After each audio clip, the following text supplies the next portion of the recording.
Maayong gabi sa tanan and happy Sabbath.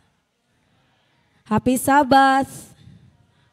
So, salamat sa mga Baan Youth Officers nga nagdala sa ato ang special song karon nga kagabi no. Nagpugong ra jud kog katawa kay wala jud ko tingog ato mga kaigsunan. Nag-lip sync ra jud ko. Kay wala na jud ko tingog. So, welcome Pastor Pod, maayong gabi Pastor and Ma'am. Salamat sa pakigugban kanamo niining takna sa kagabihan. So niining takna mga kaigsunan, this is the atong ikaunong mga gabi sa atong week of prayer and ugma pohon is mao ang atong culmination diri gyapon ang venue. So my topic for today mga kaigsunan is gibasa kagaina. Our key text is found in Romans 12, verse 1 to 2.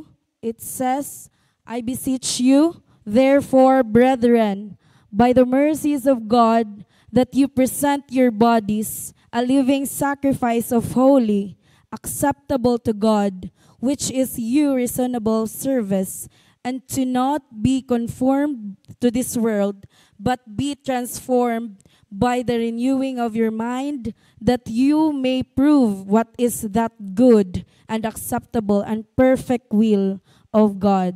Let us bow down our head for a prayer. Dalaygon silimbahon ng mga Dios, kami mapasalamaton da kanimo niining takna sa kagabion nga imong gihatag kanamo aron kami magdayeg magasimba da kanimo ning adlong ipapahulay. Samtang kami mag-start sa mga ikanom nga kagabiid Ginoo, panangini ako Ginoo nga magdala sa imo nga pulong Ginoo nga hinaot nga aduna sila makutlo inubanan sa imong tabang Ginoo. Give us the holy knowledge Ginoo, the heavenly knowledge Ginoo nga among kailangan. Dalaygon ka o Dios sa walay katapusan, among ginabalik da kanimo ang dungog ug himaya kay wala kami buhat kung wala ikaw. Tungod lamang sa pangalan ni Jesus ang buhay yung personal man luwas. Amen. So this Bible verse mga kaigsuonan, it tell us to offer ourselves to God mga kaigsuonan, that live a life that pleases to Him mga kaigsuonan and not follow mga kaigsuonan the world ways mga kaigsuonan, ang ato ang society nga gimando sa ato mga kaigsuonan. Instead of being shaped by our society, we should let God transform us mga kaigsuonan. Kay ingon diri I beseech you, pasabot mga kaigsuonan, iyatang gihangyo, I urge to please you mga kaigsuonan to let God transform us in our lives. So before we go deeper mga kaigsuonan, nakoy pangutana sa inyo. Kinsa may ganahan diri nga na sila'y bag-o nga ay daghan silang kwarta. Kinsa'y ganahan diri nga daghan silang kwarta. Ay walay ganahan. So ubay-ubay ang maulaw lang siguro mo hansa pero ganahan jud og atik og dili ganahan jud nga daghang kwarta. Kinsa may ganahan diri og naay bag-o nga mga gamit.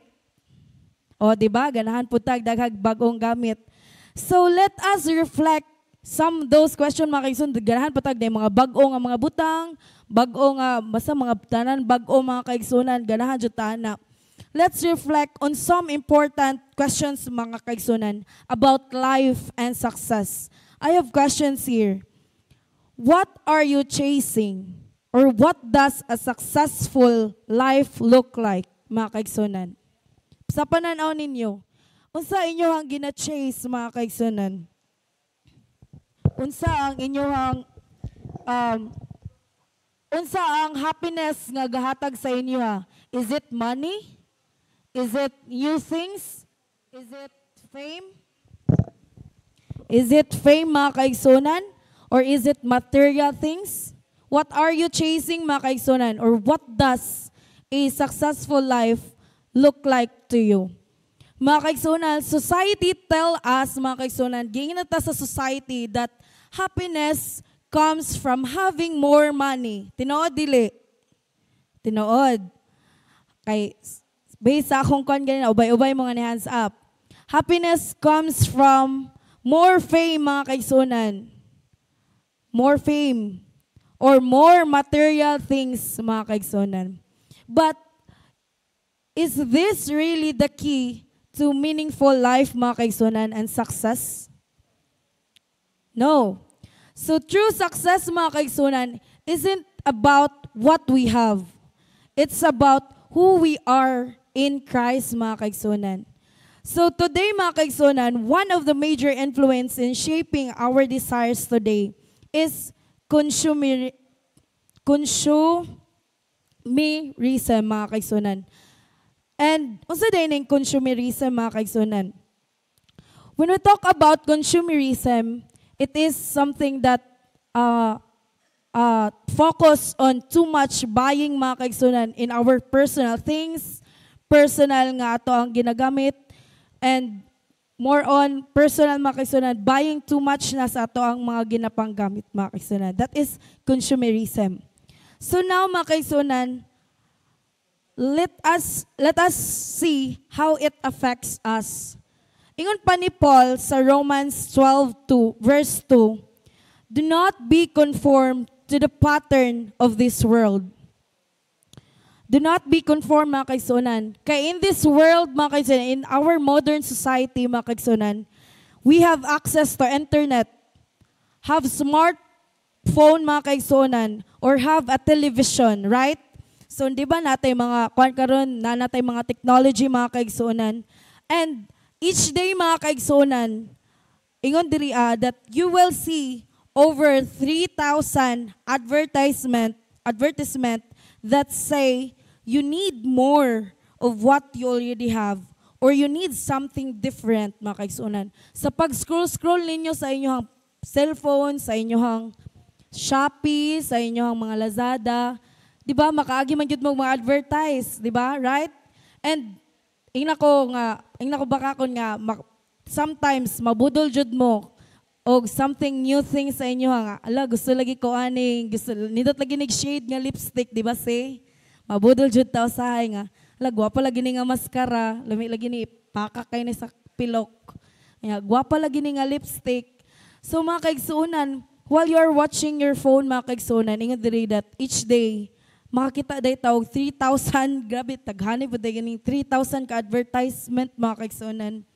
That circular consumer, mga kaigsunan, culture tells us what to desire, love, and have hope in. Kaning secular culture, mga kaigsunan, people are often influenced by consumerism, which means, mga kaigsunan, ga-focus lang sila on buying more things to feel happy and successful. This culture, mga kaigsunan, gatudlo sa tua on having more money, more passion, mga kaigsunan, on luxury item, mga kaigsunan. Kaniday nga culture, kaning secular culture, mga kaigsunan, muning gatudlo sa tua nga palita diri bagong mga butang, palita diri daghan nga mga gamit, and kani siya, mga kaigsunan, nga ga-focus na lang ta diri instead of valuing relationship, faith, or personal growth, mga kaigsunan. That's why people are encouraged to keep spending and wanting more, mga kaigsunan, mo nang gingon diri sa secular consumer culture, mga kaigsunan. And ang kaning consumerism, mga kaigsunan, it destroys our community. So consumer culture promotes self-centeredness, which means ang kaning consumerism ga-teach ato nga mag-focus na lang ta sa ato ang kaugalingon. Kung unsa atong gusto, kung unsa atong gusto matuman, kung unsa atong gusto paliton, kung unsa atong gusto nga buhaton, mo ni siya nga maka-destroy gyud siya sa ato nga community. Also, it destroys the community, the relationship with God, family, and friends are sacrificed na pod, mga kaigsunan, for materialism. Liman ka na, mga kaigsunan, ma-sacrifice na ang atong relationship sa Ginoo, sa atong pamilya, o sa atong mga friends, mga kaigsunan, just for materials lang, mga kaigsunan. And even worship can become a product we consume rather than community we engage in, mga kaigsunan. If consumerism, mga kaigsunan, is harmful, what should we do instead? So let us look at what it means to be transformed, mga kaigsunan. Let us define first, what is transform? So transformation, mga kaigsunan, it is a change through Christ. On the other hand, ang atong conform is following what society tells us. Asa man mo, mga kaigsunan, mo conform or mo transform? Okay, transform. So, being conformed, mga kaigsunan, is means following what society tells us. Kato akong giyon kagaina nga dagag kwarta, ang kuan na self-centered na kayo siya, iya kaugalingon ng gikuan, materialism. So that is conform, mga kaigsunan. On the other hand, ang transform, mga kaigsunan, means allowing God to change our hearts and minds. That is transform, mga kaigsunan. The word transform in Romans 12 verse 2 is defined as change, transfigure, and transform. Think of a caterpillar, mga kaigsunan. Kung giyon siya paghimo og butterfly, mga kaigsunan, ingana puta, mga kaigsunan, dapat inana puta ka. This is how God wants us, mga kaigsunan, to change, mga kaigsunan. Think of caterpillar that turning into a butterfly. So one way to resist, mga kaigsunan, consumerism is through strong connection with others. So the Sabbath and transformed community, mga kaigsunan. Pag Sabado na, kinsa may kuan sa inyo diri aga, ga-Shopee pa. Oh, wala. Very good. Kaya wala dyan daw ka Shopee, atek. Nag-order pa kay para maabot po sunod Sabado. Kaya naay nindot ganahan og nindot nga sanina sa Sabado. So mga kaigsunan, it tells us, mga kaigsunan, that Sabbath is a break from consumerism. That it reminds us that time is not just about productivity. Sabbath fosters worship, connection, and growth. So di ba gina-encourage dito nga, dili ta sige Facebook, sige Shopee, anang kuan na Sabado, sige ka-order pa mo dira sa inyong mga wow nga sinina. So, the Sabbath, mga kaigsunan, is a counter-cultural practice. Di ba, kagaina naman ito yung ginatawag na to og sa to? Katong secular consumer culture. Naputay counter-cultural practice, mga kaigsunan.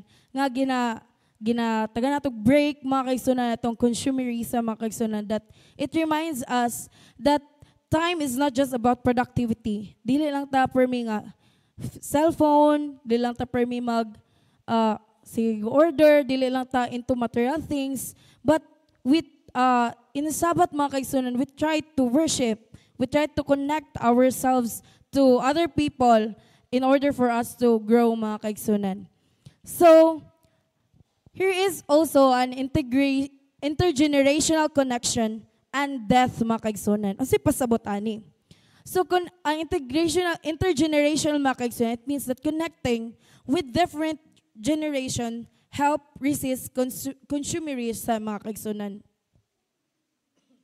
That spending time with older generation teaches us wisdom and help us value relationship over things. Kay makita man nato, mga kaigsunan, or mga youth, makita man jud nato nga ato ang mga nanay o tatay barag dili man jud kayo sila ga cellphone ana. So spending time di ay sa mga older generation teaches us also wisdom, di ba? Na may uban jud nga ato ang makutlo sa ilaha nga mga lessons nga ato pong magamit karon, mga youth and mga kaigsunan. And also it helps us value relationship over things, mga kaigsunan. Di ba? Kasagaran jud na to makita nga mga older nga mga nanay o tatay namo kay makuan jud mas gina-value nila ang relationship kaysa sa mga butang or kaysa sa mga cellphone, sa mga materials. So gina-value nila, so it helps us also youth nga makig-spend time to the young or to the older generation. Also, death reminds us that material possessions are temporary. So that, mga kaigsunan, madala ba ninyo ang kana nga mga butang nga inyo ang ginalove here, mga money, mga kaigsunan, madala ba na ninyo sa kamatayon? So dili.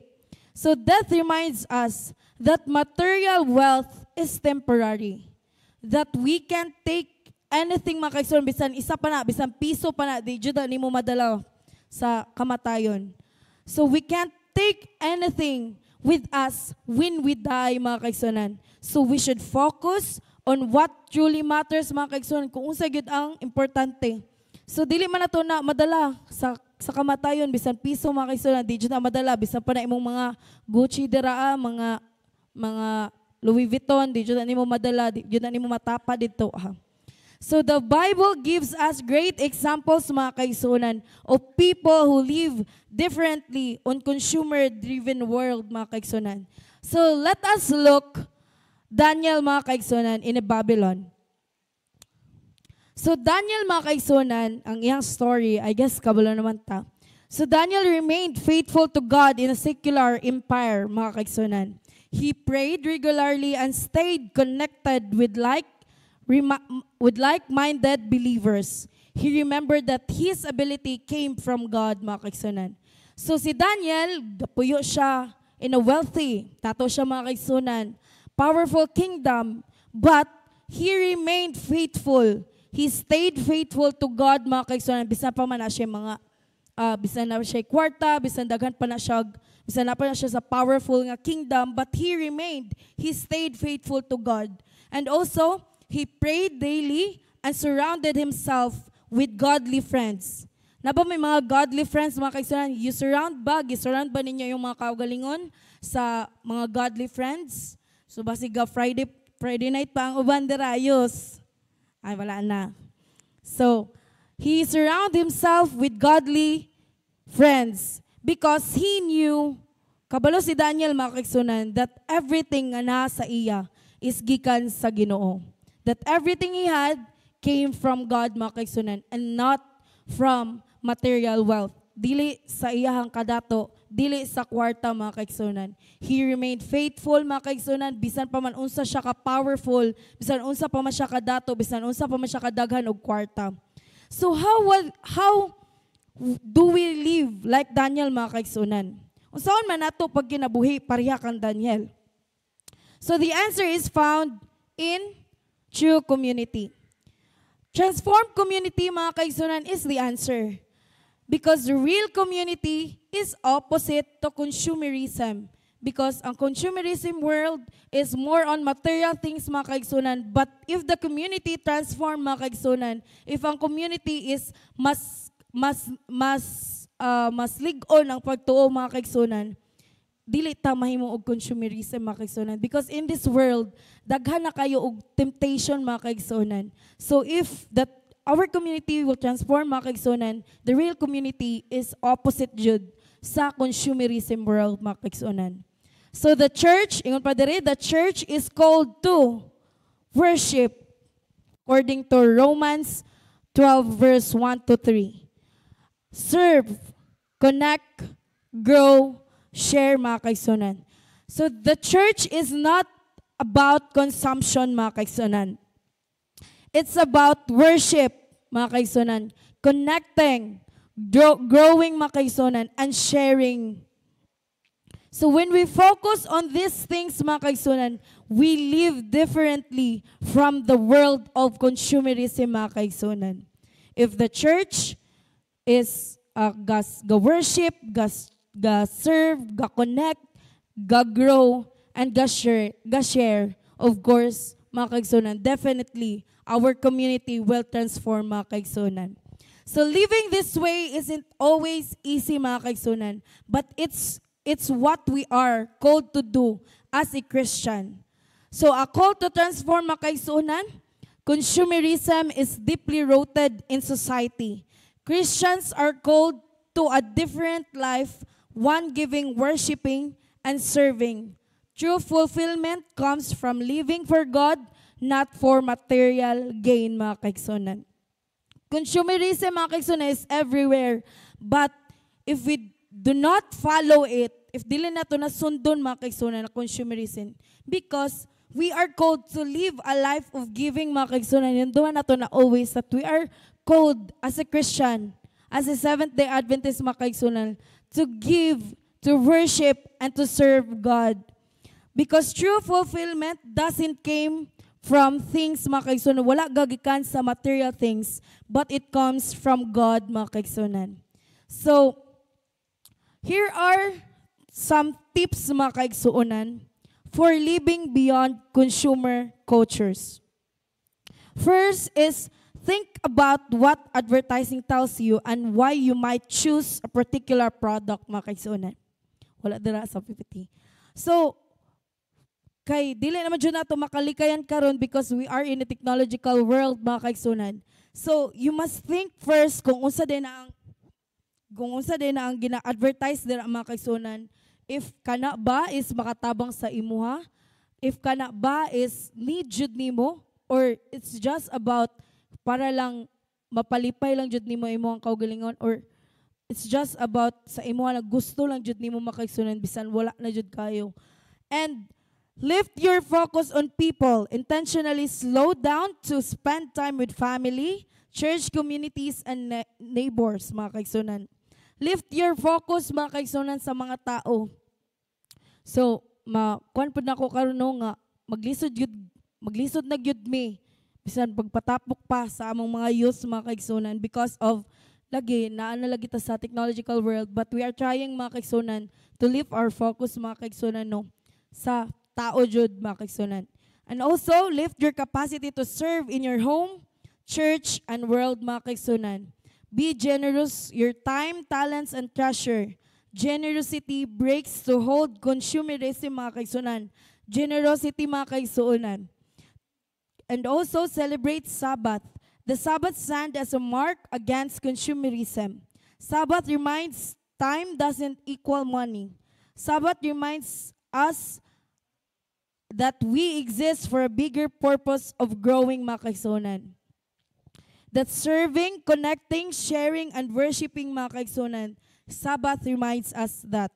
And on the Sabbath, mga kaigsunan, it takes us a break for a consumeric messages of advertising, shopping, and instead celebrating life at its best, mga kaigsunan. And also, kagay na ako gingon, that spend time with older people who knew the stories but often overlook, mga kaigsunan, because gahatag yun na sa ato og lesson, mga kaigsunan, especially sa ato youth. And also, spend time in nature, because people who spend time in nature are often less consumer driven and more likely to value creation. And lastly, take some time to around what really matters. Make plan to be transformed by renewing your mind rather than being conformed. Put in place some heart-building habits that connect with you and God. So, lastly, mga kaigsuunan, let us be remembered that transformation comes through following Christ, mga kaigsuunan, not relying on material things, mga kaigsuunan, but resisting the world and following what is kanang unsay gisugo sa tuwa sa Ginoo. And this is the starting point of a significant life that matters for now and eternity, mga kaigsunan. Through this lesson, mga kaigsunan, we can start or we can transform our community, mga kaigsunan. So what are you chasing, mga kaigsunan? Conform or transform? I am requesting everyone to stand for a prayer. Let us bow down on our head. Let's pray. Dear Lord, we come before you seeking to set our hearts and minds on your will. Help us to place our hope and desires not to fleeting promises on consumerism, but in the eternal purpose you have for our lives. Strengthen us as we share your message in a world shaped by secular values and materialism. When we find ourselves caught in the ways of this world, may we lean on you for guidance and on the community of believers for support. Draw us closer to you and lead us into a life of transformation that reflects your love and grace. In Jesus' name we pray. Amen. So, makato ako ang lesson karon nga kagabion. may we live in a transformed life so we can transform our community also. This is my prayer. Once again, good evening and happy Sabbath.